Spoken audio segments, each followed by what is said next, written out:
Israël a écrasé des positions du régime iranien après que Tel Aviv soit passé en alerte face à une nouvelle offensive liée aux gardiens de la révolution islamique d'Iran. Lors d'une aube qui a embrasé le Moyen-Orient ce lundi 8 juin 2026, la réaction israélienne a frappé des cibles militaires dans l'ouest et le centre de l'Iran. Elle a placé Téhéran, Ispahan, Karaj, Tabriz et Kermanshah sous le feu d'explosion et a exposé le point que le régime tente de cacher. Quand l'Iran vise Israël, Israël ne répond pas par une note diplomatique, il répond en détruisant la structure qui permet l'attaque. Trump apparaît au centre de la crise parce que les États-Unis maintiennent la pression stratégique sur Téhéran, empêchant le régime de transformer le chantage en victoire, ce que les gardiens de la révolution ont tenté de prouver. Pourquoi Tel Aviv? Tel Aviv est-elle devenue une cible? Comment Israël a-t-il transformé la provocation iranienne en punition contre le régime lui-même? Je vais tout te raconter. Si tu aimes ce genre de contenu direct et sans détour, pense à t'abonner car ici il y a des vidéos comme ça tous les jours. La nouvelle escalade a commencé après que des missiles iraniens ont été lancés contre Israël lors d'une offensive présentée par la garde révolutionnaire comme une réponse aux attaques israéliennes contre des structures liées à l'axe iranien. Le régime a tenté de montrer sa force, mais a permis une riposte plus sévère. Israël a indiqué que son armée de l'air avait frappé des cibles militaires en Iran, en particulier des positions liées aux lanceurs, aux radars, aux systèmes de défense et aux infrastructures utilisées par l'appareil militaire du régime. Le message était clair, qui tire des missiles sur Israël perdra cette capacité. Tel Aviv est devenu le symbole de cette pression parce que le régime sait que frapper ou menacer le centre urbain et économique israélien provoque des répercussions mondiales. La garde révolutionnaire a tenté de transformer la peur des civils en arme politique, en répétant la vieille logique des régimes qui attaquent de loin puis se précipitent pour se faire passer pour des victimes. Sauf que cette fois, la réponse est venue sur le territoire iranien, directement sur les points qui soutiennent l'offensive. Israël a attaqué des villes stratégiques parce que le régime disperse son infrastructure militaire dans plusieurs régions d'Iran. Des explosions ont été signalées à Téhéran, Ispahan, Karaj, Tabriz et Kermanshah. À Machar, une installation pétrochimique a également été prise pour cible, ce qui a encore accentué l'ampleur de la réaction. Il ne s'agit pas seulement d'une attaque isolée. Il s'agit d'une opération visant à atteindre le mécanisme qui alimente le régime, que ce soit sur le plan militaire ou dans la structure de soutien qui permet à la garde révolutionnaire de fonctionner. La garde révolutionnaire a tenté de réagir en annonçant l'opération Nasr, visant des bases israéliennes comme Nevatim et Tel Nof. Le nom a été présenté comme une victoire, mais le résultat a montré la différence entre la propagande et la capacité réelle. Une partie des tirs a été interceptée, une autre est tombée dans des zones ouvertes et Israël a gardé l'initiative. Trump est intervenu dans cette crise comme le facteur politique que l'Iran craint le plus. Officiellement, Washington nie toute implication directe dans les attaques israéliennes et le président américain a demandé à Israël et à l'Iran de cesser les frappes. Mais l'analyse stratégique est différente. Trump veut contrôler l'escalade sans offrir de récompense au régime. Il maintient la pression, garde les négociations sous contrôle américain et n'autorise pas Téhéran à utiliser des missiles, des proxys et des menaces régionales pour obtenir des concessions sans en payer le prix. C'est là que le régime se retrouve acculé. L'Iran essaie de rejeter la faute sur les États-Unis, car il sait qu'Israël à lui seul est déjà un énorme problème. Mais Israël, avec le soutien politique des Américains, devient un cauchemar. L'accusation contre Washington sert à un usage interne, à motiver les alliés et à tenter d'intimider les bases américaines au Moyen-Orient. Mais ce pari augmente aussi le risque pour le régime lui-même, car toute attaque plus directe contre la présence américaine peut entraîner une riposte encore plus sévère.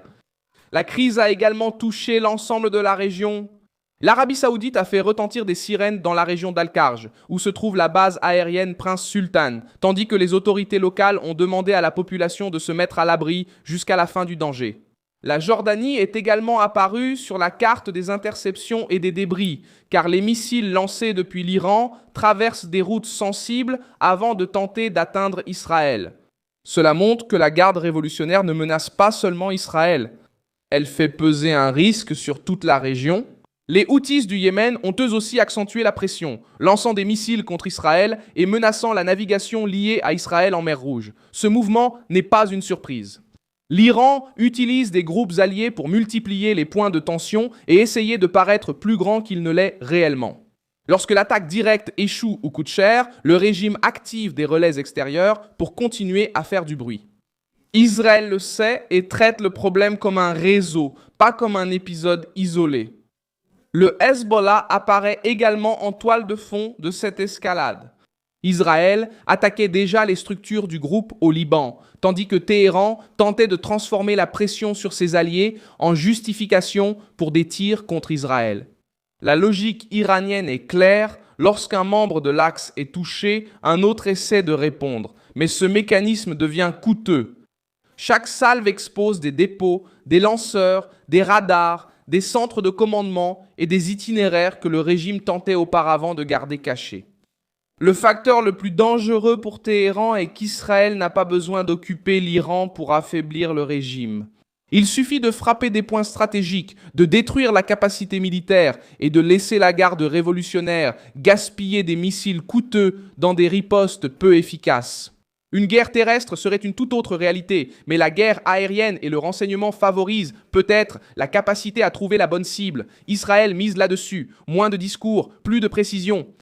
La population iranienne entre aussi dans ce calcul. Le régime essaie de dire qu'il parle au nom de l'Iran. Beaucoup d'Iraniens voient la garde révolutionnaire comme une force d'occupation interne qui consomme de l'argent, emprisonne le peuple et finance des guerres à l'étranger. Quand des cibles liées à l'appareil militaire sont touchées, il s'agit de contrôler les images et de transformer les pertes en récits de résistance. Mais l'impact arrive rapidement dans les rues, dans les files d'attente, sur les marchés et dans la peur d'une nouvelle escalade. La riposte israélienne pèse aussi sur le marché de l'énergie. Israël le sait aussi et choisit des cibles pour montrer que le prix de l'instabilité sera payé par le régime, pas par ceux qui essaient de se défendre. Netanyahou a convoqué une réunion de sécurité pour évaluer les prochaines étapes.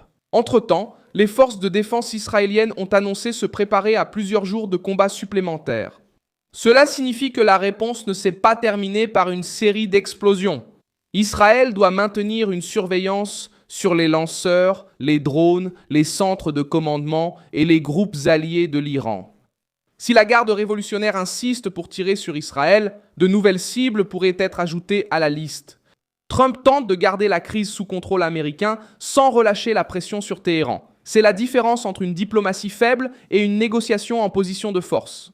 Le régime veut moins de sanctions, plus d'espace régional et la reconnaissance de son influence. Trump veut empêcher l'Iran d'atteindre une position nucléaire, protéger les alliés et éviter que les États-Unis ne soient entraînés dans une guerre mal calculée. Au milieu de tout cela, Israël agit pour montrer que la menace contre Tel Aviv n'est pas sans conséquences.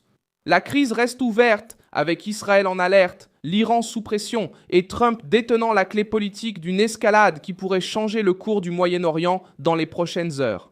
Je suis Milson Alves, Global, et mon objectif est de vous tenir bien informés chaque jour, au plus près de la vérité. Les liens des actualités se trouvent dans la description de la vidéo.